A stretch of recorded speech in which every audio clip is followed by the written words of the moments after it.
The rain over Langley Air Force Base didn't fall. It drove sideways, slicking the tarmac and turning the drainage ditches into rushing rivers of gray mud.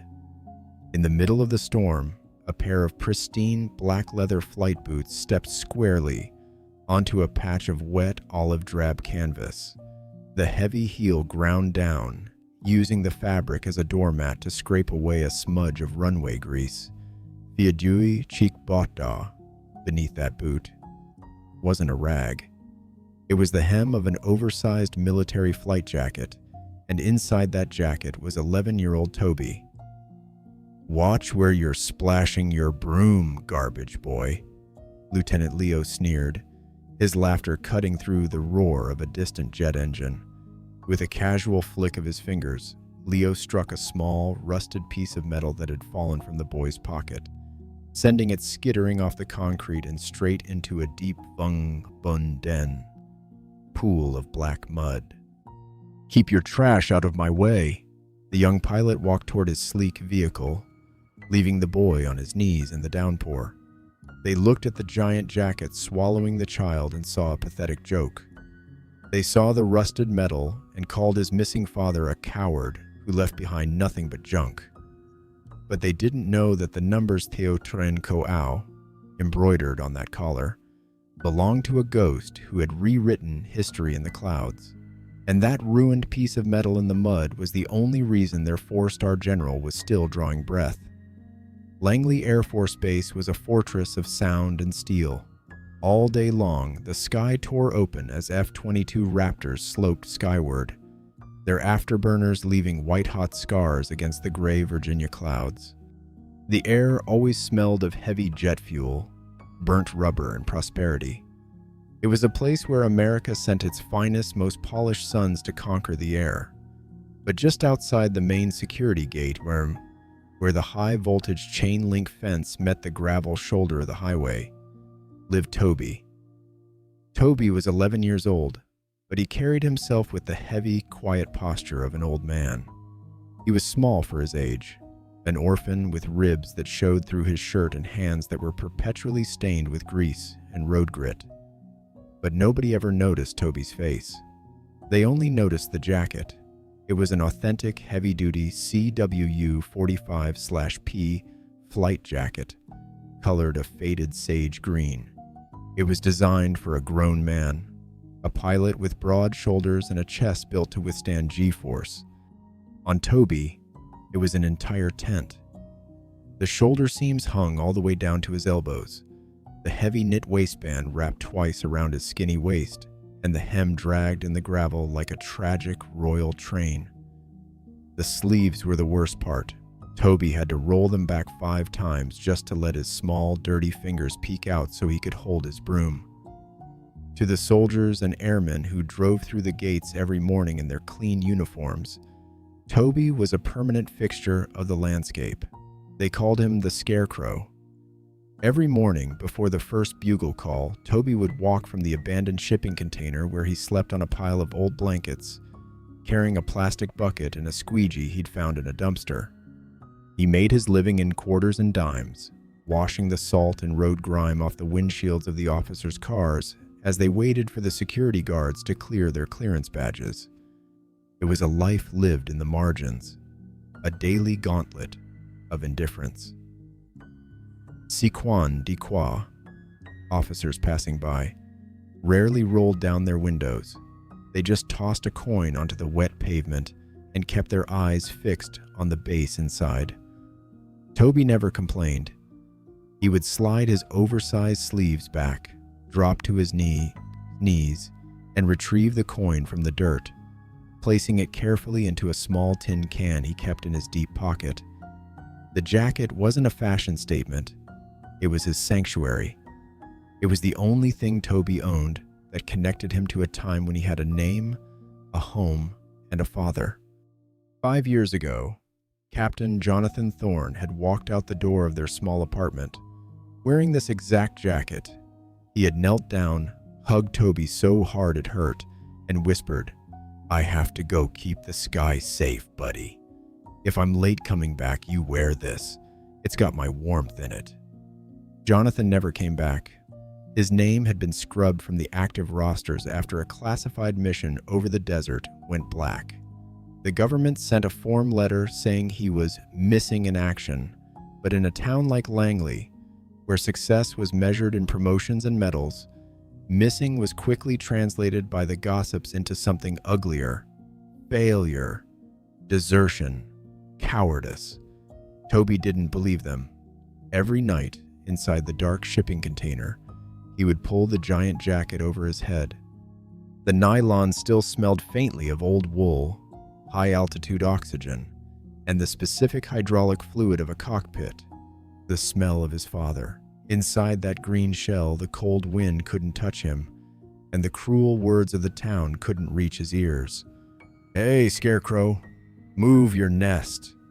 The shout came from the guard shack. A young airman, his uniform crisp and his boots gleaming like glass, gestured aggressively with his nightstick. "The lieutenant's vehicle is coming through. Clear the lane before he uses your broom to clean his tires." Toby scrambled, his boots, 3 sizes too big, stuffed with newspaper to fit, slipping on the wet asphalt. He dragged his heavy bucket to the edge of the gravel, the vat au quack, jacket flap, catching on a piece of loose wire along the fence. He heard a sharp rip, and his heart stopped. He immediately checked the fabric, his small fingers trembling as he inspected the tear. To anyone else, it was just old nylon. To Toby, it was a wound on his father's skin.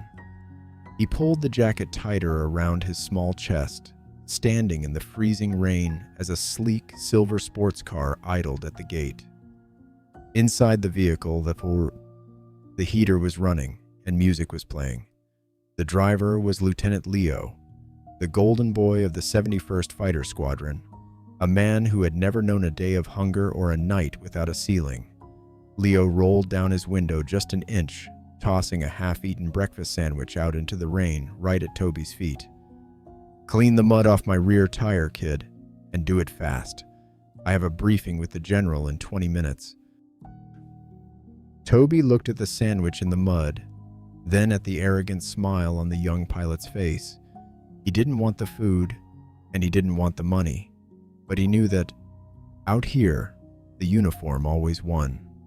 He slid his sleeves back up, grabbed his wet rag, and knelt into the dirty water, unaware that the storm in the sky was nothing compared to the storm that was about to break inside the gates. The silver sports car idled with a low, predatory hum, its exhaust pipe puffing white plumes of carbon into the freezing rain. Inside, the dashboard glowed with a warm neon blue, casting a serene light over Lieutenant Leo's flawless profile. Outside, the world was a miserable canvas of gray sludge and bitter wind. Toby was on his knees, his knuckles raw and blue from the cold, working frantically. His oversized sleeves kept sliding down his wrists, dipping into the muddy water every time he reached out with his rag to wipe the thick runway grime from Leo's rear tire.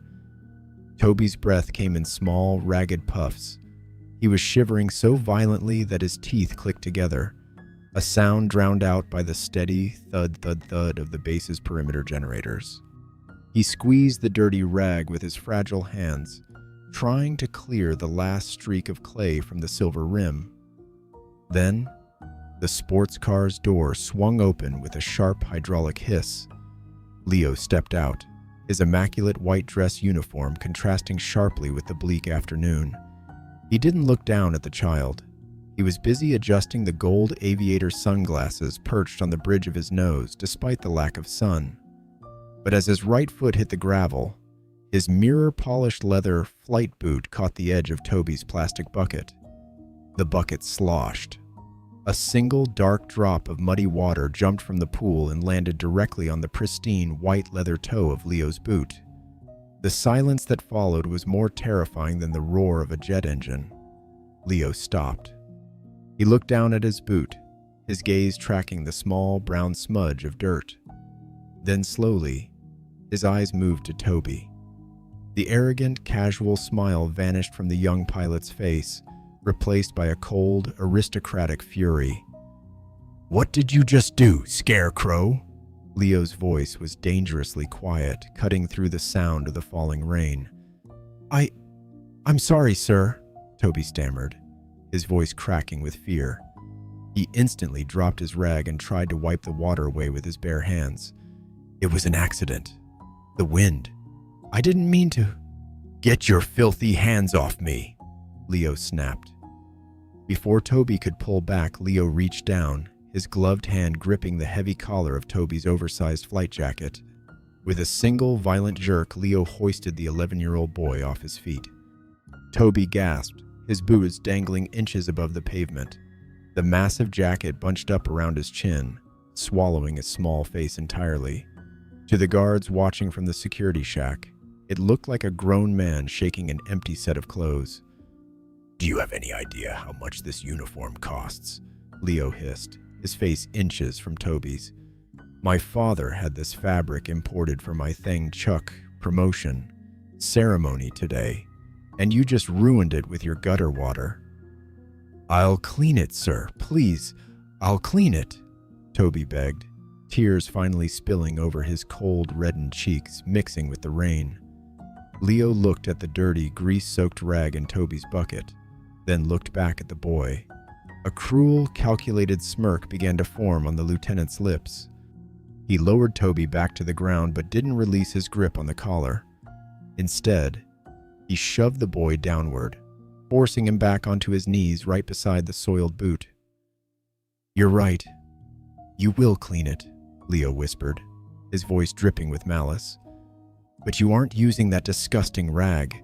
Use something clean. Use the coat." Toby's heart stopped.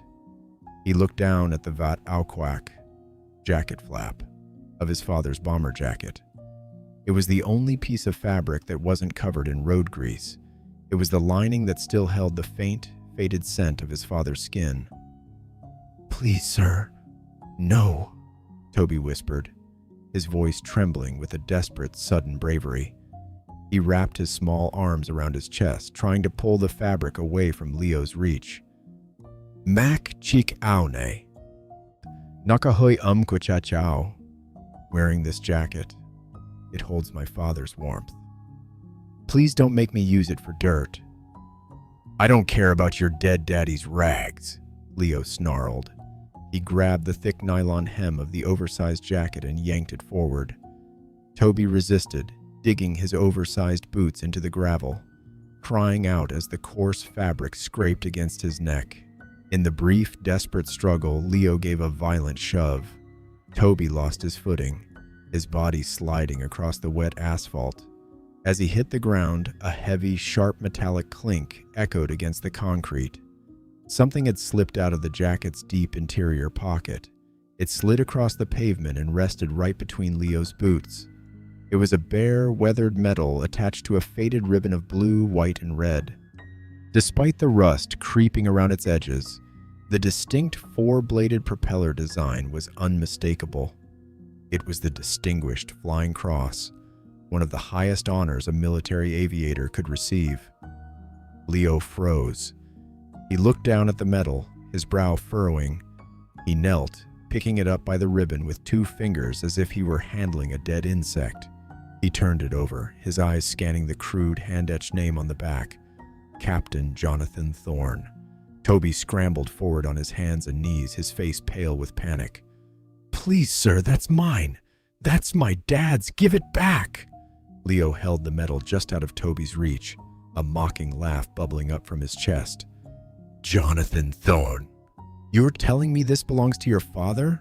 I've seen the 71st Squadron's historical roster. There is no Captain Thorne listed, no records, no plaques, nothing." He looked down at Toby, his eyes narrowing with deep contempt. "You know what that means, kid? It means your old man didn't win this. He probably stole it before he ran away. He wasn't a pilot. He was a runaway who couldn't handle the pressure, who left his unit in the dark and left his kid to rot in a shipping container." "He didn't run!" Toby screamed, his voice raw with an agony that shook his entire small frame. "He went to keep the skies safe. He told me." "He lied to you," Leo said coldly. He stood up, holding the metal over the deep, black drainage ditch beside the gate. The water inside was rushing rapidly, a thick vortex of oil, mud, and debris. Rak Roy tifai o kung ve Rak Roy. Trash belongs with trash, Leo muttered. With a casual toss, Leo dropped the distinguished flying cross. Toby lunged forward, his hands reaching out, but he was too slow. The metal hit the swirling black water with a dull plop and vanished instantly beneath the dark sludge. "No!" Toby wailed, throwing himself toward the edge of the ditch, his small fingers digging into the mud, blindly searching the freezing torrent. But it was gone. The last physical piece of his father had been swallowed by the dark. Leo didn't look back. He got back into his sports car, slammed the door, and rolled up the window.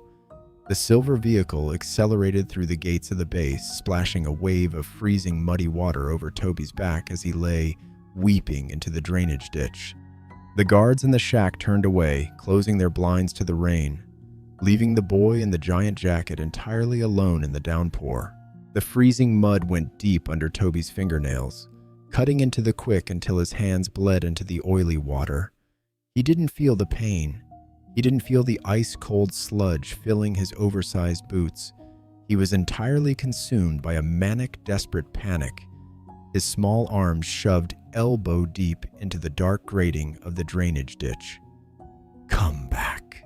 Please come back," he sobbed, his voice raw, swallowed by the roar of the downpour. He clawed at the sharp metal edges of the drain, boy tongue vung boon, digging through the mud, as the torrential rain washed everything away.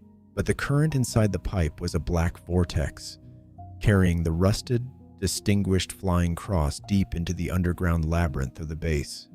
It was gone. A heavy pair of standard-issue tactical boots splashed into the mud beside him. It wasn't Leo returning to finish his cruelty.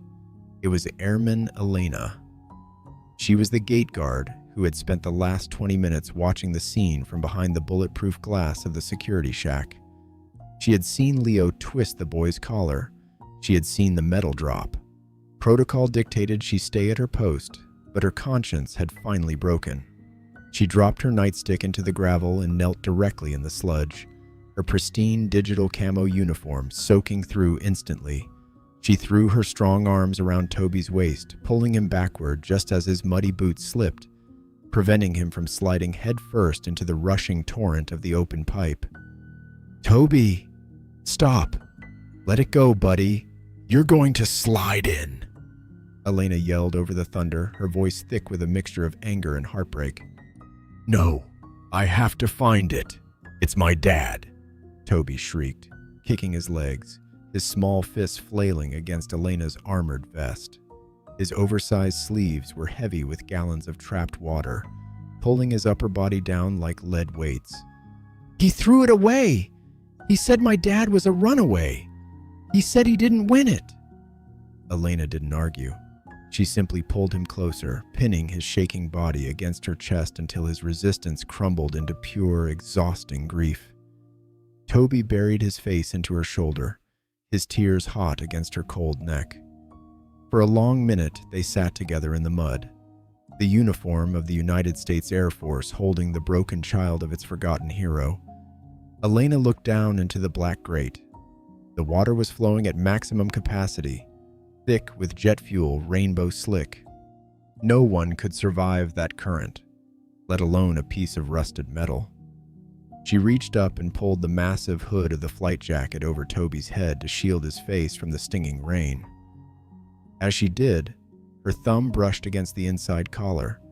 There, stitched in faded red thread, were the words, Wolf-02. Her breath hitched. Her husband had been an airframe mechanic for the 71st before he passed.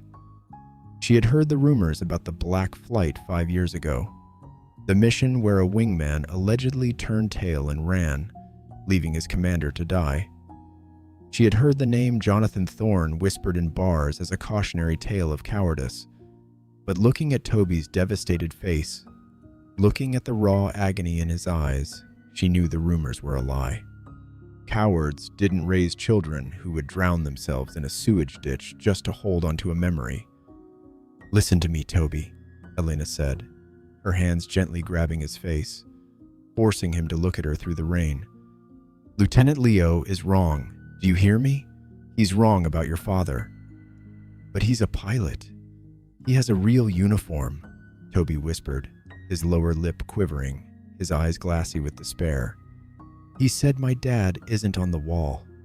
He said his family owns this base." Elena's chin tightened until the bone showed through her cheek. She knew the truth about Leo's family. His father was Senator Vanderbilt, the chairman of the Military Appropriations Committee. The Vanderbilt name was stamped on every hangar, every new fighter jet, and every promotion list that came out of Washington. To fight a Vanderbilt at Langley was career suicide. If she stood up for Toby, Leo could have her discharged before her next shift. She looked at Toby, who was clutching the wet fabric of his oversized jacket like a lifeline. "Ciao, Homkuk, Bichikwan Chung Biban." "I'm not crying because the metal got dirty," Toby choked out, his small fingers digging into the heavy green nylon of his chest. "Ciao hok vi, cha chao noi chik ao ne la de bao ve nhưng ngui không thể bay, nhưng chao lại không bao ve được tên của cha." "I'm crying because my dad said this jacket was to protect those who can't fly, but I couldn't even protect my dad's name." The words pierced Elena's heart deeper than any shrapnel. She closed her eyes, the shame of the entire base washing over her. They were a fortress of heroes, yet they allowed a child to sit in the dirt and carry the weight of their classified lies. She stood up, pulling Toby up with her. The jacket was so heavy with water it nearly dragged the boy back down, but she held him steady. She wiped the black mud from his cheek with her sleeve. "Your father's name doesn't belong in that ditch, Toby," Elena said, her voice turning into a line of absolute steel. "And it doesn't belong to Lieutenant Leo. Come on, we're going inside." "We can't," Toby whimpered, looking at the security barrier. "The guards, they don't let the Scarecrow pass the white line." "Today, the line moves," Elena said. She picked up Toby's tin can of coins, placed it firmly into his deep jacket pocket, and took his small hand in hers. She didn't look at the guard shack as she walked past the barrier, ignoring the warning siren starting to blink on the security console. She was walking into the mouth of the beast, knowing that the silence of the base was about to face a storm that no radar could detect. The glass and marble atrium of the Strategic Command headquarters was a sharp contrast to the torrential downpour outside. Warm light glowed from recessed fixtures, reflecting off polished historical plaques and display cases filled with silver trophies. In the center of this pristine hall stood Elena and Toby, two soaking wet figures leaving a trail of dark, gritty water on the immaculate floor. Two high-level military police officers stood blocking them, hands resting on their holsters, their faces masks of rigid authority. Across the atrium, Lieutenant Leo was the center of attention. Surrounded by a circle of sycophantic junior officers, he was holding a cup of coffee, laughing as he prepared for his Lathang Chuk promotion ceremony. The moment his eyes drifted to the security entrance, his laughter died. His face contorted into an expression of pure disgust. "Airman Elena," Leo called out, royal arrogance dripping from his tone as he stepped away from his circle, his polished boots clicking loudly on the marble. "Have you lost your mind? You broke gate protocol to bring this Bu Nin Rum, Scarecrow, into the command headquarters? Look at the floor. You're tracking filth into a sacred space. The only filth in this room is standing in your boots, Lieutenant," Elena said, her voice ringing clearly through the vault-like ceiling. The junior officers gasped. Insolence to a senator's son in headquarters was an unpardonable sin. "That's a court-martial, Airman," Leo hissed, stepping directly into her space, his eyes flashing with malice. "MPs, arrest her." and throw the brat back into the ditch where he belongs." Before the MPs could move, the heavy oak doors of the inner command suite clicked open. The entire atrium went dead silent. The junior officers instantly snapped into a rigid textbook salute. General Thompson walked out. 4 silver stars gleamed on his shoulders. He was a living legend, a man whose chest carried every ribbon the nation could bestow. His presence alone seemed to lower the temperature in the room. He stopped at the top of the short marble staircase, his piercing gray eyes taking in the scene. "What is the meaning of this circus in my atrium?" Thompson's voice was a low, commanding rumble that made the window panes vibrate. Leo quickly stepped forward, offering a flawless salute. "General, I apologize for the disruption. This gate guard has clearly suffered a mental breakdown. She forced her way past the security barrier to bring a vagrant child into the secure zone. I was just handling the situation." Thompson didn't look at Leo. His eyes traveled past the young lieutenant, down the steps, and locked onto the small boy shivering in the corner. Toby was trembling so hard his teeth were clicking, the massive sage green flight jacket completely enveloping his small frame. The general's gaze drifted from Toby's tear-streaked face down to the heavy collar of the jacket. The wind outside had flipped the fabric back, exposing the inside lining near the neck. There, Theu Trincoau, embroidered on that collar, in faded, coarse red thread, were the block letters Wolf-02. The general froze. The legendary composure of the 4-star commander shattered in a fraction of a second. His face drained of color, and his hands, which had guided fighter jets through anti-aircraft fire, began to visibly shake. He walked down the marble steps, his heavy boots no longer carrying their usual rhythmic swagger. He walked past Leo, as if the young pilot were made of glass. He stopped right in front of Toby, slowly dropping to his knees on the wet, muddy floor, completely ignoring the stain ruining his perfect dress uniform. The entire room stopped breathing. Leo's mouth hung open in utter bewilderment. Thompson reached out a trembling hand, his leather-gloved fingers gently brushing the faded red stitching on the collar. He looked at Toby's raw, bleeding fingernails, caked in the black mud of the drainage ditch. "Where did you get this jacket, son?" Ed Thompson whispered, his voice cracking with an emotion none of his officers had ever heard before. Toby looked up through his wet hair, clutching the heavy nylon to his chest. "It's my dad's, sir. He told me to wear it, but the lieutenant threw his medal in the mud. He said my dad ran away." Thompson closed his eyes, a single heavy tear cutting through the lines of his weathered face. He looked up at Elena, who stood at a fierce, unwavering attention, and then turned his head slowly toward Leo. When the general opened his eyes, the sorrow was gone. It was replaced by a white-hot, blinding fury that made Leo step back in terror. "Lieutenant Leo," Thompson said, his voice dropping to a whisper that felt like the air before a lightning strike. "You think you know who belongs in the ditch?" General Thompson's voice didn't just fill the marble atrium. It seemed to strip the warmth from the room, leaving a heavy, suffocating pressure that made it hard to breathe. As he spoke, his eyes remained locked onto the faded red stitching of Toby's collar, but his mind was somewhere else. The pristine walls of the command headquarters began to dissolve in the memories of the men who stood there. The steady patter of the rain outside turned into the phantom roar of twin Pratt and Whitney afterburners, and the smell of floor wax was replaced by the acrid metallic tang of burning titanium and high-altitude oxygen. 5 years ago, the Persian Gulf. Airspace over the Zagros Mountains. The sky was a bruised, violet canvas, streaked with the orange glow of a setting sun that offered no warmth. At 35,000 feet, 2 F-22 Raptors sliced through the thin air like silver scalpels. They were flying a black op, a mission that didn't exist, in an airspace they weren't legally allowed to enter. In the lead cockpit was Colonel Thompson, callsign Wolf-01. Flying tight on his right wing was Captain Jonathan Thorne, callsign Wolf-02, the man who had left his apartment a week prior, leaving a giant green flight jacket on his son's bed. Wolf-01, this is home plate.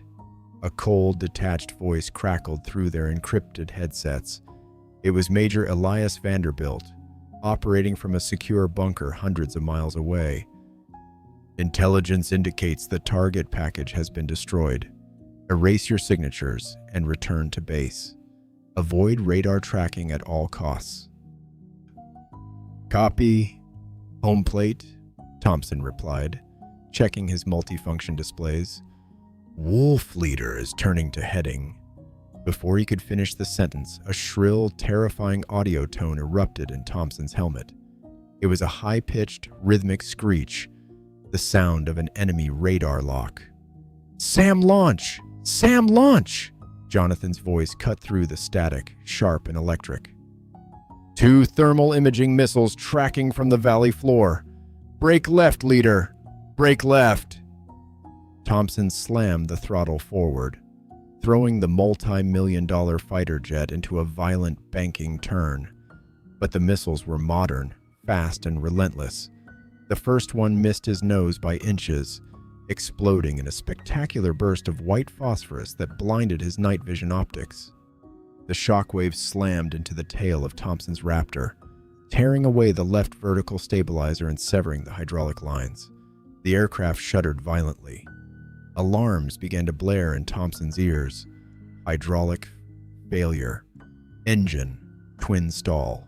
Flight controls degraded. The silver jet began to tumble through the thin air, falling toward the jagged mountain peaks below like a wounded bird. I'm hit! I've lost thrust vectoring! Thompson gasped, struggling against the heavy G-forces pulling at his chest. Controls are locked. I'm a sitting duck. On his screen, a second enemy missile, a radar-guided heavy interceptor, had just ignited its second-stage booster. It was climbing rapidly, its lethal path locked dead onto the center of Thompson's disabled aircraft. It was a guaranteed kill. Wolf-01, this is home plate. Major Vanderbilt's voice returned to the radio, completely devoid of human empathy. The leader's asset is compromised. Wolf-02, you are ordered to disengage immediately. Ignite afterburners and dive into the radar shadow. Abandon the lead aircraft. Do you copy, Thorne? Abandon the asset. Jonathan Thorne didn't look at his dashboard. He looked across the narrow gap of sky at Thompson's tumbling jet. He knew the protocol. He knew that an F-22 was worth more than a single pilot's life to the politicians in Washington. He knew that if he stayed, he would die. Negative, home plate, Jonathan said, his voice dropping into a calm, terrifying stillness. I am not leaving my wingman. Captain Thorne? That is a direct order from command. Vanderbilt snarled over the encrypted loop. If you stay in that grid, I will have you stripped of your rank before your boots touch the ground. You will be recorded as a failure. Turn your aircraft around. Jonathan didn't answer. He turned off his radio link to the bunker, cutting out Vanderbilt's screams. He flipped a covered switch on his control stick, overriding the flight computer's safety limits. With a roar of pure defiance, Jonathan threw his Raptor into a steep dive, positioning his multi-ton fighter jet directly into the gap between the oncoming missile and Thompson's spinning aircraft. He became a human shield at Mach 2. Jonathan, get out of here! Eject! Thompson screamed into the local comms, his hands pulling desperately at his useless controls.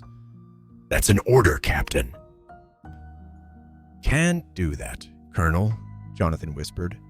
He began dumping flares and chaff, trying to pull the missile's tracking system away from Thompson. But the weapon was too smart. It ignored the decoys, its radar eye fixed on the largest titanium signature. Jonathan realized there was only one way to save his commander. He had to give the missile an undeniable target. He opened his internal weapon bays, increasing his radar cross-section 10 times over, and flew directly into the missile's path. The gap narrowed to 300 meters, 200, 100. In those final microseconds, Jonathan tapped his radio button one last time. He didn't speak to the general. He didn't speak to the major. He spoke to a little boy waiting in a dark apartment in Virginia. Thompson. This nilko som sok quay về. Hãy đưa chiếc áo khoác của tôi cho thằng bé. Thompson, if you make it back, give my jacket to the boy. Jonathan's voice was steady, a quiet anchor in the middle of a Rook Lua Comfan, blazing airspace. Nói về nó tôi không bỏ rơi nó. Tôi chỉ đi khen you bo Troy. Tell him I didn't abandon him. I'm just going to keep the sky safe.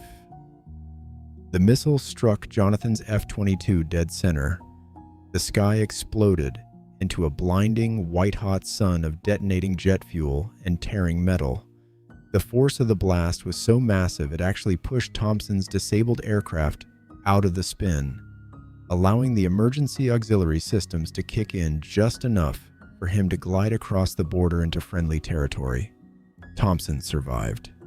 Jonathan Thorne vanished into a cloud of ash over the mountains. But the real tragedy began when Thompson woke up in the military hospital. Major Vanderbilt had already arrived from Washington with a team of lawyers and a stack of non-disclosure agreements. The mission had been a political disaster, a violation of international treaties that could destroy the Vanderbilt family's defense contracts if exposed to the press. Captain Thorne panicked, the official report stated, written by Vanderbilt's aides. He disobeyed orders, broke formation, and caused the loss of a $150 million aircraft due to mental instability in the face of the enemy. Because the mission was classified black, Jonathan's records were completely erased from the public archives to prevent any investigation. He wasn't given a star on the Wall of Honor. He wasn't given a burial. He was turned into a ghost, a convenient scapegoat for a corrupt system that needed a failure to cover up its own sins.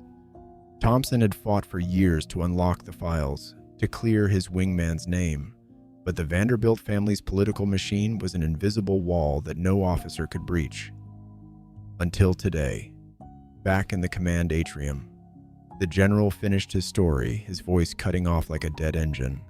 The silence that followed was heavy, broken only by the sound of a junior officer's coffee cup rattling against its saucer. The entire room of elite pilots stood frozen, their faces stripped of their plastic arrogance. They looked at the small, shivering boy in the giant green jacket, and for the first time, they realized they weren't looking at a vagrant. They were looking at the descendant of a king. Lieutenant Leo's face was completely white, his skin looking like wet plaster under the atrium lights. His gold aviator sunglasses slipped from his trembling fingers, hitting the marble floor with a sharp clack. The name of the major who had buried Jonathan Thorne's legacy was Elias Vanderbilt. Leo's own father, the senator, had built his entire political career on the success of that very mission. "General, I didn't know," Leo stammered, his knees shaking inside his pristine white uniform trousers. "The records, the history books said, the history books are written by cowards who stay in air-conditioned bunkers, Lieutenant," Thompson said, his voice dropping to a dangerous whisper as he slowly stood up from the wet floor. His 4 silver stars seemed to blindingly reflect the light. "Your family built a throne out of a hero's silence, and today, you used your polished boot to step on the hand of his son." Thompson looked at the MPs, his eyes flashing with a cold, absolute authority. "Tok bang bai kohan, ngay tai cho." Strip his pilot wings right now. Cancel the promotion. He is stripped of his rank and reassigned to the base maintenance detail. Let's see how well he can clean the drainage ditches when the storm hits. The MPs didn't hesitate. They stepped forward, their heavy hands ripping the silver pilot wings from Leo's chest, tearing the pristine white fabric with an ugly, ragged sound. Leo didn't protest. He let his head fall, his career, his status, and his family name turning into ash in a single second. Thompson turned back to Toby. The general reached out his heavy, leather-gloved hand and gently folded the vat au quack jacket flap back over the boy's chest, protecting him from the drafts of the room. "Your father didn't run, Toby," the general said, his voice thick with a decade of unshed tears. "He was the best wingman this country ever produced, Soust, and it's time he came home." The storm over Langley had finally broken, leaving behind a crisp, quiet late afternoon. Stray beams of amber sunlight cut through the retreating gray clouds, reflecting off the polished concrete floor of Hangar 3, the birthplace of the 71st Fighter Squadron. Hundreds of pilots, crew chiefs, and flight line mechanics had been assembled under emergency orders. They stood in flawless, massive blocks of formation, the silence inside the structure so absolute that the only sound was the distant whine of a cooling turbine. In the center of the hangar, beneath the massive, predatory shadow of an F-22 Raptor, stood General Thompson. Beside him was Toby.